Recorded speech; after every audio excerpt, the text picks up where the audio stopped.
Hello, good morning. કેટલા દાખલા ગણ્યા હતા આપણે મિત્રો? 12 બરાબર ને? 13મો દાખલો જુઓ। એક્સ એ આપેલ અરિક્ત ગણ છે। દ્વિક્રિયા P of X cross P of એક્સથી પી ઓફ એક્સ અને એ સ્ટાર બી બરાબર એ માઇનસ બી યોગ B minus A for every A B belongs to P of X દ્વારા વ્યાખ્યાયિત દ્વિક્રિયા છે। સાબિત કરો કે રિક્ત ગણ ફાઈ એ દ્વિક્રિયા માટે તટસ્થ ઘટક છે અને પી ઓફ એક્સના તમામ ઘટક એ વ્યસ્ત સંપન્ન છે અને એ ઇનવર્સ બરાબર એ એટલે એનો વ્યસ્ત એ છે। આવું સાબિત કરો। આપણને જે દ્વિક્રિયા આપી છે એની નોંધ કરીએ। Star from P of x cross P of x to P of x અને A star B equal to A minus B યોગ B minus A આ રીતે દ્વિક્રિયા વ્યાખ્યાયિત કરીને આપી છે। ફાઈ છે એ દ્વિક્રિયા માટે તટસ્થ ઘટક છે। આવું સાબિત કરો એટલે આપણે શોધવાનું નથી, આપણી જે વાત છે તટસ્થ ઘટકની યાદ કરી લઈએ કે ભાઈ એ સ્ટાર ઈ બરાબર ઈ સ્ટાર એ બરાબર એ થવું જોઈએ। તો ઈ છે એ આ દ્વિક્રિયા માટેનો તટસ્થ ઘટક છે। તો અહીંયા શું કરશું આપણે? તો કે એ સ્ટાર ફાઈ આ ગણીએ। બીના બદલે આપણે ફાઈ મૂકવાનો છે તો એ માઇનસ ફાઈ યોગ ફાઈ માઇનસ એ। તમે તફાવત ગણ યાદ કરો। એમાંથી બીના ઘટકો બાદ કરવાના એટલે એ માઇનસ બી મળે ને। તો અહીંયા એમાંથી ખાલી ગણના ઘટકો બાદ કરવાના। હવે ખાલી ગણમાં તો કોઈ ઘટક હોય નહીં એટલે કશું બાદ થવાનું નથી। બાકી રહેતા એના તમામ ઘટકો લખવાના એટલે એના તમામ ઘટકો બાકી રહ્યા યોગ ફાઈ માઇનસ એ ફાઈમાંથી એના કોઈ ઘટક હોય તો બાદ કરી અને બાકી રહેતા ફાઈના ઘટકો લખવાના। પણ ફાઈમાં કાંઈ છે જ નહીં એટલે ફાઈ માઇનસ એ શું થશે? ફાઈ અને એ યોગ ફાઈ બરાબર શું? તો કે એ। પછી આ જે દ્વિક્રિયા છે ને એ સમક્રમી છે કારણ કે યોગ છે, યોગ એ તો સમક્રમી છે ને। અથવા એવું લાગે તો કંઈ એમાં ટેન્શન નહીં કરવાનું, એ એવું ના સમજાય ને તો 5 સ્ટાર એ 5 સ્ટાર 5 સ્ટાર નહીં તો શું થશે? આપણને જે રીતે વ્યાખ્યાયિત કરીને આપ્યું છે એ પ્રમાણે 5 માઇનસ એ યોગ એ માઇનસ બી અને બી માઇનસ એ તો 5 માઇનસ એ અને એ માઇનસ 5 જો જે એના જ બે ગણ આવ્યા કે નહીં? બરાબર ને? તો 5 માઇનસ એ શું થશે? 5 અને એ માઇનસ 5 એ બરાબર એ તો 5 એ સ્ટાર માટે તટસ્થ ઘટક છે। હવે એનો વ્યસ્ત મેળવવો છે એ વળી પાછું યાદ કરાવી દઉં। એ સ્ટાર બી બરાબર બી સ્ટાર એ બરાબર ઈ થવું જોઈએ। તો બી છે એ એનો વ્યસ્ત કહેવાય। એ સ્ટાર બી આપણા એ બી જ છે પણ કેપિટલ છે, ગણ છે ને એટલે બરાબર બી સ્ટાર એ બરાબર 5। તટસ્થ ઘટક ઈ કોણ છે અહીંયા? ફાઈ। હવે તો પાકું થઈ ગયું ને, ક્રમના નિયમનું પાલન થાય છે એટલે એ સ્ટાર બી બી સ્ટાર એ બે ગણવાની જરૂર નથી। તો એ માઇનસ બી યોગ બી માઇનસ એ બરાબર 5। બે ગણનો યોગ ગણ ખાલી ગણ થતો હોય એટલે બે ખાલી ગણ થાય ને। એ માઇનસ બી બરાબર 5 અને બી માઇનસ એ બરાબર 5। એ માઇનસ બી ખાલી ગણ ક્યારે મળે? એના તમામ સભ્યો બીમાં આવેલા હોય, બધું બાદ થઈ ગયું. એમાં અહીંયા એવું જ થાય ને. એટલે એનો મતલબ શું થયો? એ બંને સમાન ગણ છે. એટલે બી બરાબર એ. પણ બી તો એનો વ્યસ્ત હતો ને, બરાબર છે? તો એ ઇનવર્સ બરાબર એ. આપણે બીને એના વ્યસ્ત તરીકે લીધો હતો. આ સૂત્રનો ઉપયોગ કર્યો ને, એ સ્ટાર બી બરાબર બી સ્ટાર એ બરાબર ઈ. ઓકે, એના પછીનો દાખલો જોઈએ. 14મો. ગણ 0 1 2 3 4 5 પર દ્વિક્રિયા સ્ટાર નીચે પ્રમાણે વ્યાખ્યાયિત છે. એક ગણ આપ્યો છે, આપણે એને એ નામ આપીએ. 0 1 2 3 4 અને 5. હવે એ સ્ટાર બી છે એ બે અલગ અલગ સૂત્રોથી વ્યાખ્યાયિત કરીને આપેલ છે. એ પ્લસ બી, જો A plus B less than 6 અને એ પ્લસ બી માઇનસ 6, જો A plus B greater than or equal to 6. સાબિત કરો કે આ ક્રિયા માટે શૂન્ય એ તટસ્થ ઘટક છે અને આ ગણનો પ્રત્યેક શૂન્યેતર ઘટક વ્યસ્ત સંપન્ન છે. અહીં 6 માઇનસ એ ઘટક એનો વ્યસ્ત છે. શૂન્ય છે એ તટસ્થ ઘટક છે એવું સાબિત કરવું છે. એટલે આપણે શું કરવું પડે? એ સ્ટાર 0 આ ગણવા પડે ને. જવાબ શું આવવો જોઈએ? એ. શૂન્ય તટસ્થ ઘટક છે તો એ ઈ તટસ્થ ઘટક હોય એટલે એ સ્ટાર ઈ બરાબર ઈ સ્ટાર એ બરાબર એ થઈ જાય, બરાબર ને? હવે આ ગણવા માટે આપણે આનો ઉપયોગ કરવો કે આનો ઉપયોગ કરવો, વિચારવું પડે ને. તમને શું લાગે છે, કોનો ઉપયોગ કરવો જોઈએ? શૂન્ય તટસ્થ છે એ આપણે ચેક કરવું છે એટલે આનો જવાબ એ મળવો જોઈએ. તો પહેલાંનો ઉપયોગ કરાય કે બીજાનો ઉપયોગ? તો કે એ સ્ટાર 0 બરાબર એ પ્લસ 0, જો એ પ્લસ બી 6 કરતાં નાના. હવે એની કિંમત કેવી? તો કે મેક્સિમમ 5, તો 6 કરતાં તો નાની જ થઈ ને. એ પ્લસ 0, કારણ કે એ પ્લસ 0 એટલે કે એ 6 કરતાં નાના છે, બરાબર. એ 0 સ્ટાર એ ગણવાની જરૂર છે નહીં. તો 0 એ સ્ટાર માટે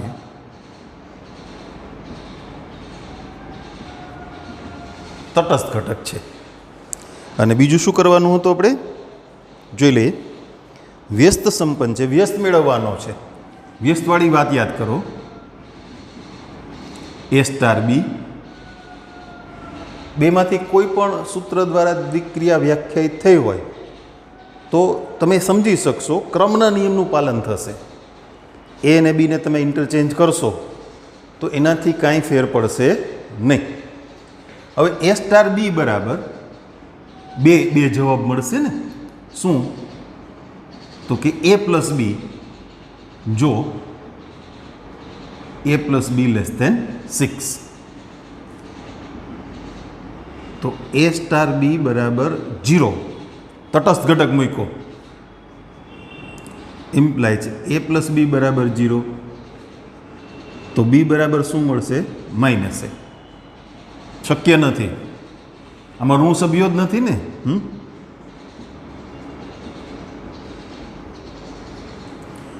હવે એ સ્ટાર બી એ પ્લસ બી માઇનસ 6, ક્યારે એ પ્લસ બીનું મૂલ્ય 6 કે તેથી મોટું હોય તો એ સ્ટાર બી બરાબર 0 ઇમ્પ્લાઇઝ એ પ્લસ બી માઇનસ 6 બરાબર 0. એનો વ્યસ્ત કોણ છે? બી. તો એનો વ્યસ્ત ઘટક 6 માઇનસ એ છે.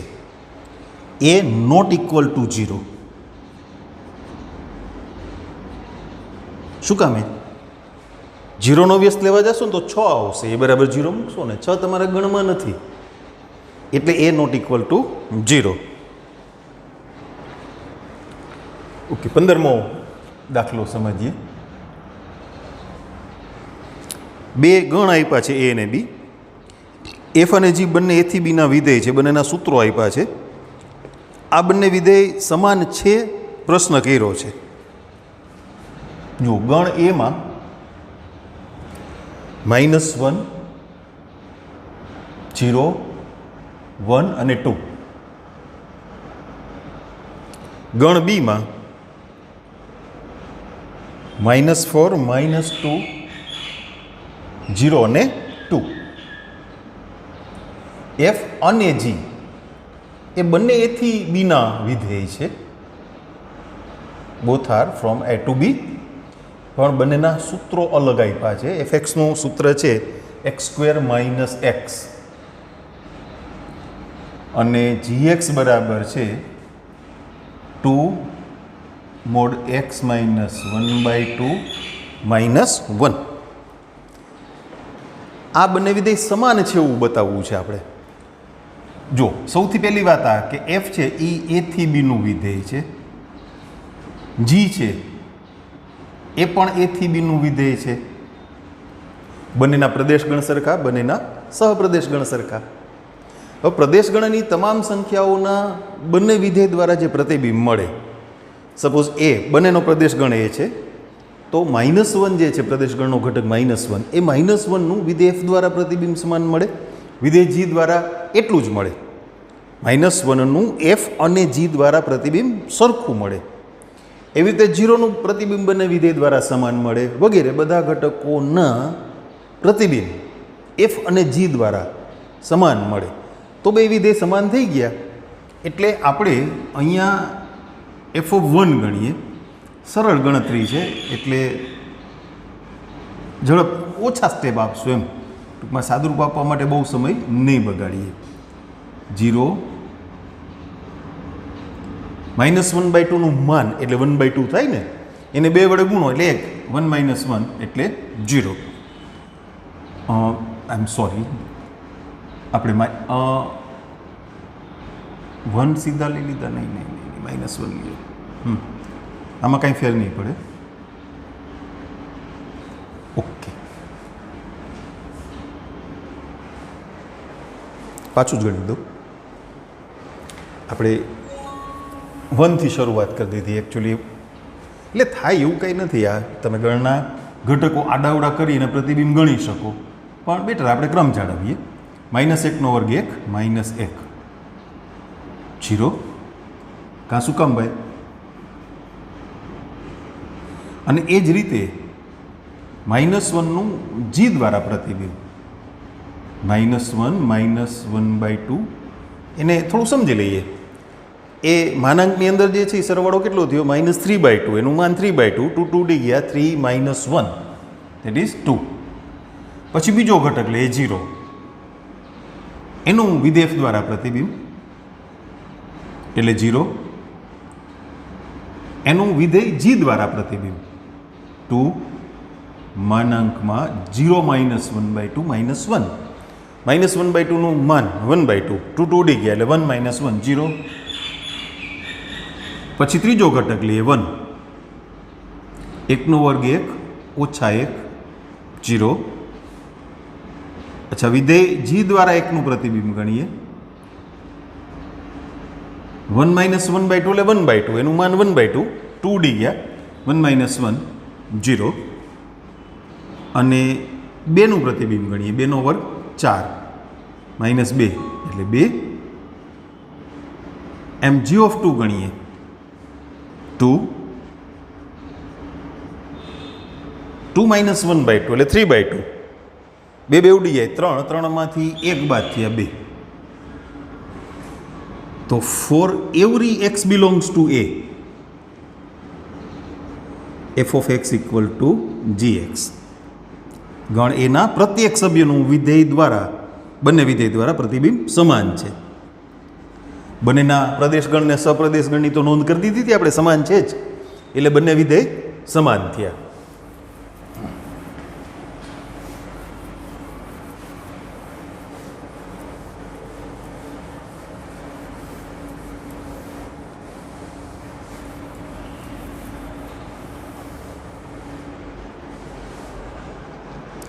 16મો દાખલો ગણીએ. આમ તો MCQ છે પણ આપણે તો ગણતરી કરશું જ એટલે દાખલો જ થયો. ગણ એ બરાબર 1 2 3. લો ચાલો લઈ લીધા. બોલો હવે શું કરવાનું છે? ઘટક 1 2 અને 1 3 ને સમાવતા હોય અને સ્વવાચક અને સમિત હોય પરંતુ પરંપરિત ન હોય તેવા સંબંધોની સંખ્યા.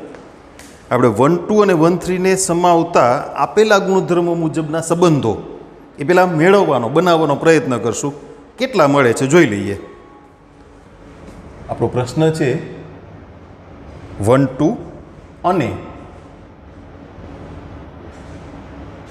1 3 ને સમાવતા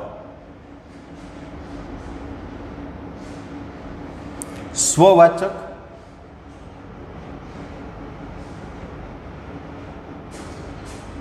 અને સમિત હોય પરંતુ પરંપરિત ન હોય તેવા સંબંધો. પેલા તો સ્વવાચકતાની વાત આવી એટલે સંબંધના 3 ઘટકો નિશ્ચિત થઈ ગયા. 1 1 2 2 અને 3 3. 1 2 અને 1 3 ને સમાવવાના છે એટલે એ પણ લખવાના જ થયા. લખી નાખ્યા.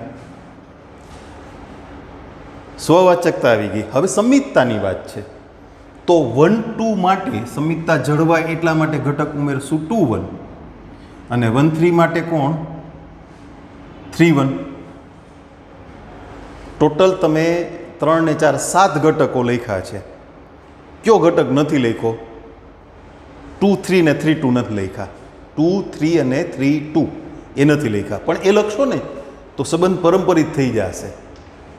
અહીંયા પરંપરિત નહીં હોય. આપણે જોઈ લઈએ 1 3 3 3 તો 1 3 છે બરાબર. પછી 3 1 1 1 તો 3 1 એ છે. 2 1 1 2 2 2 છે.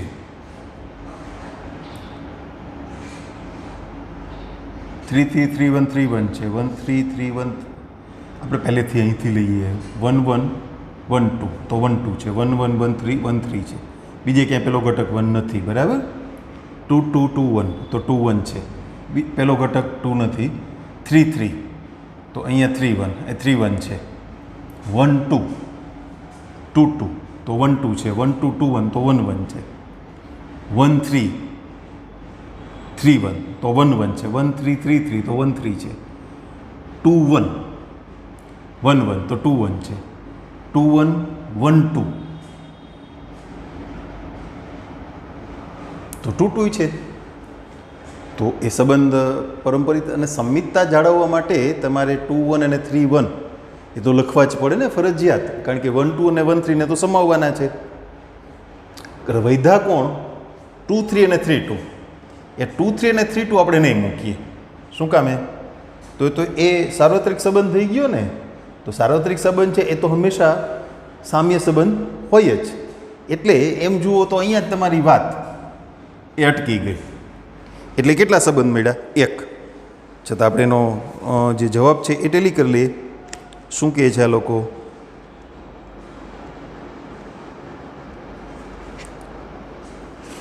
સોળમો દાખલો છે પ્રકરણીય સ્વાધ્યાય 16મો એ બરાબર છે 1.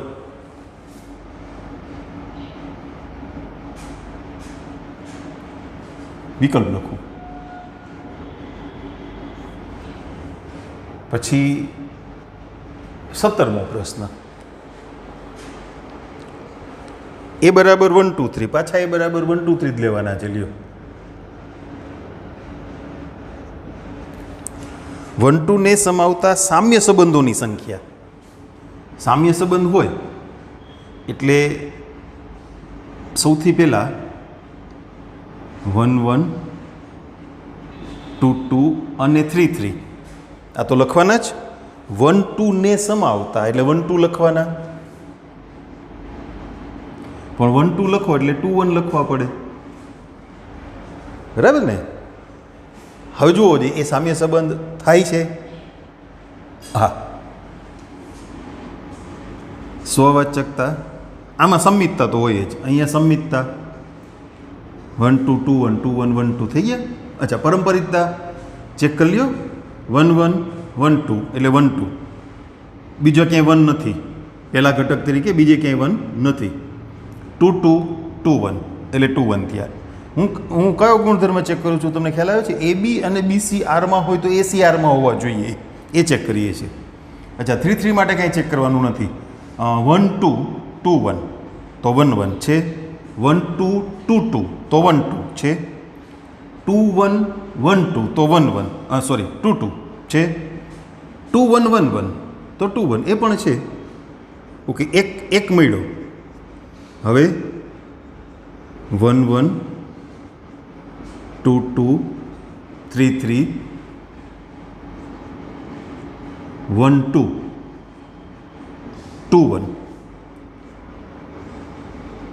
1 3 3 1. આ એડ કરીને આપણે ચેક કરીએ શું થાય છે.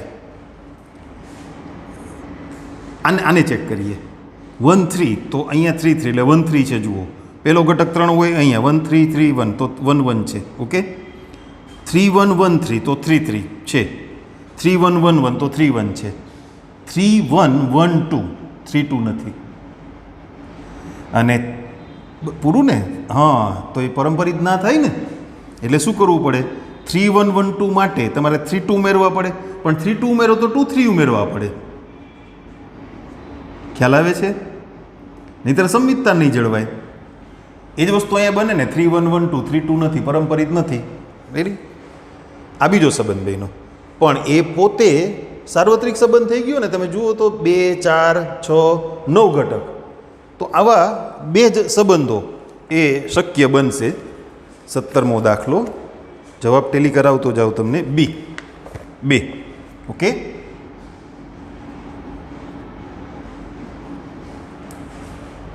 અહીંયા કારણ સમજવું છે આપણે. 3 1 1 2 બિલોંગ્સ ટુ આર, પરંતુ 3 2 does not belong to R. તો આર પરંપરિત નથી. એ 16મા દાખલાની વાત છે. આ 17માનો જવાબ કમ્પ્લીટ થયો. અચ્છા, 18 અને 19 બે પ્રશ્નો છે, હજી જોઈ લઈએ.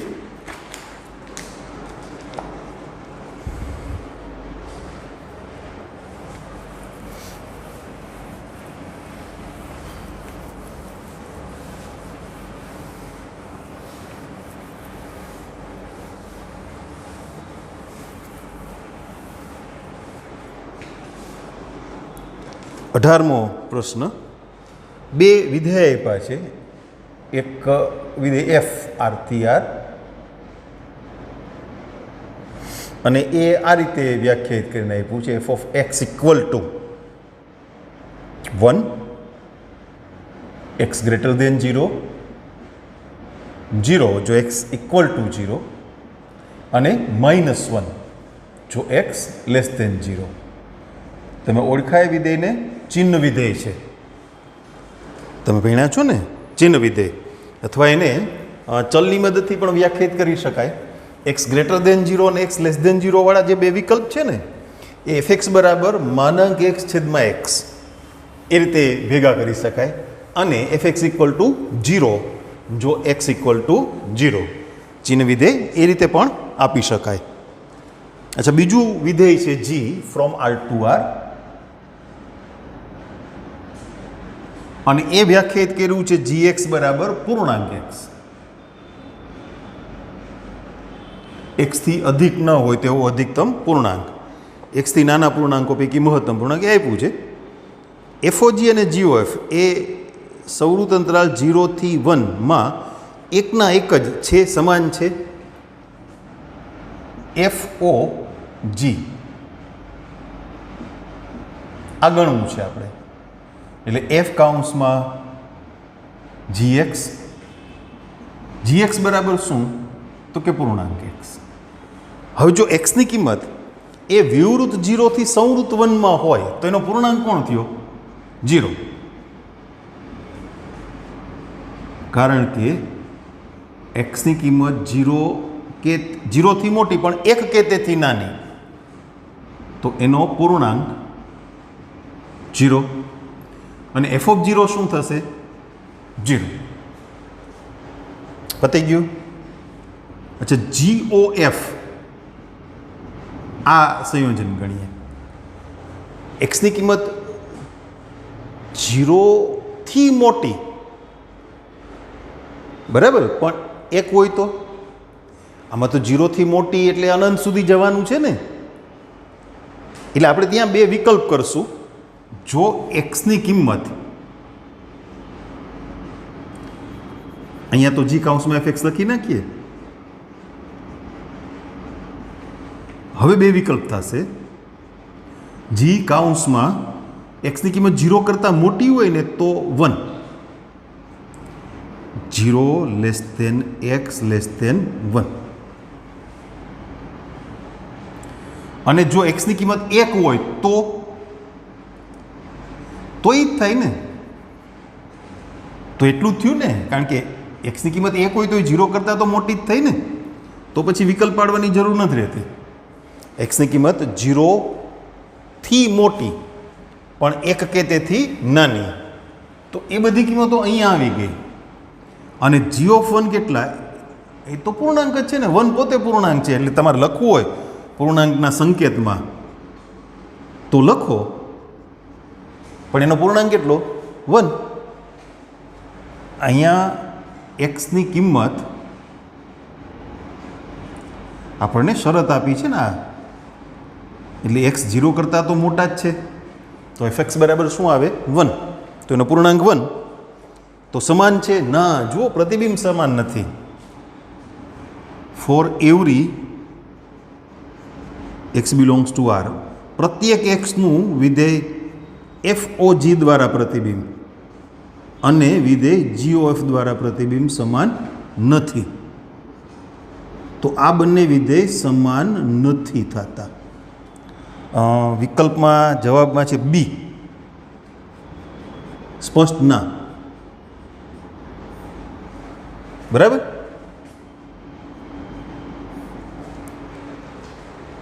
ઓગણીસમો પ્રશ્ન. ગણ એબી પર દ્વિક ક્રિયાઓની સંખ્યા. એ ગણને આપણે નામ આપીએ, એના પરની દ્વિક ક્રિયા. હવે એ પરની દ્વિક ક્રિયા એટલે તમે વિચારો, એ ક્રોસ એના પ્રત્યેક ઘટકને એના અનન્ય ઘટક સાથે સાંકળવા. એ ક્રોસ એના ઘટકોની સંખ્યા કેટલી? 4. સામે એના 2 ઘટકો. તો એ ક્રોસ એનો પ્રત્યેક ઘટક એ સહપ્રદેશ ગણના 2માંથી કોઈ પણ એક ઘટક સાથે 2 રીતે સાંકળી શકાય. 1 ક્રોસ એના સભ્યોની સંખ્યા 4, એના સભ્યોની સંખ્યા 2. 1 ક્રોસ એનો પ્રત્યેક ઘટક એના 2 ઘટકો પૈકી કોઈ પણ એક સાથે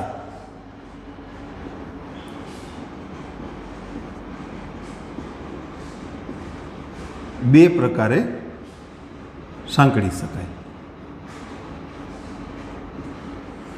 1 ક્રોસ એમાં કુલ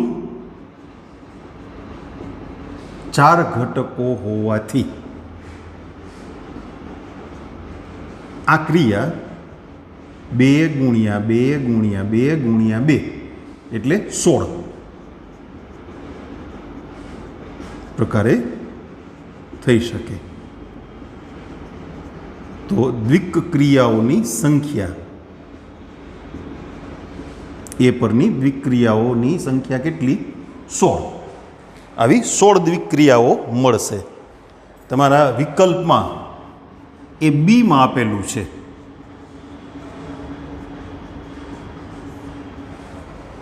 એટલે અહીંયા આપણી